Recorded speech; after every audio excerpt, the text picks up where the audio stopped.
వరంగల్ జిల్లా వర్ధన్నపేట పట్టణానికి మంజూరైన 100 పడకల ఆసుపత్రిని వేరే చోటకు తరలించొద్దని ఎమ్మెల్యేకు విన్నవించగా ఎమ్మెల్యే కేఆర్ నాగరాజు సానుకూలంగా స్పందించడంతో హర్షం వ్యక్తం చేసిన పట్టణవాసులు గత ప్రభుత్వంలో ఎలాంటి అభివృద్ధికి నోచుకోకుండా కాంగ్రెస్ ప్రభుత్వంలో వర్ధన్నపేట పట్టణం ఎంతో అభివృద్ధి చెందుతుందని ఆశాభావం వ్యక్తం చేశారు. ఈ కార్యక్రమంలో పట్టణ పుర ప్రముఖులు తదితరులు పాల్గొన్నారు.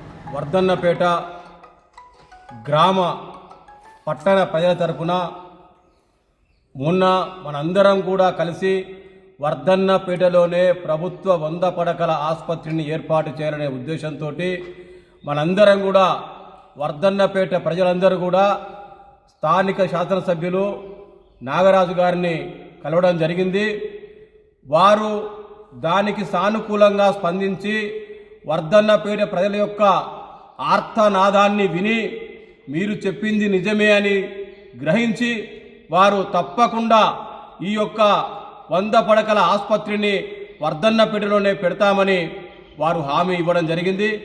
వారు మా అందరినీ కూడా ఎంతో సాదరపూర్వకంగా మా అందరి పట్ల వర్ధన్నపేట ప్రజల పట్ల ప్రేమ అనురాగాలను కురిపించి వర్ధన్నపేట అభివృద్ధిలో తప్పకుండా నేను భాగస్వామి అవుతాను, ఇదే కాదు ఏ విషయంలోనైనా నేను వర్ధన్నపేట ప్రజల పక్షాన నిలబడతామని చెప్పినందుకు వారికి ధన్యవాదాలు తెలపాలనే ఉద్దేశంతో ఈరోజు వర్ధన్నపేటలో ఉన్నటువంటి యువకులంతా అదేవిధంగా ఈ సమయానికి ఇక్కడికి వచ్చిన వారందరం కలిసి కూడా వారికి కృతజ్ఞత చెప్పాలా.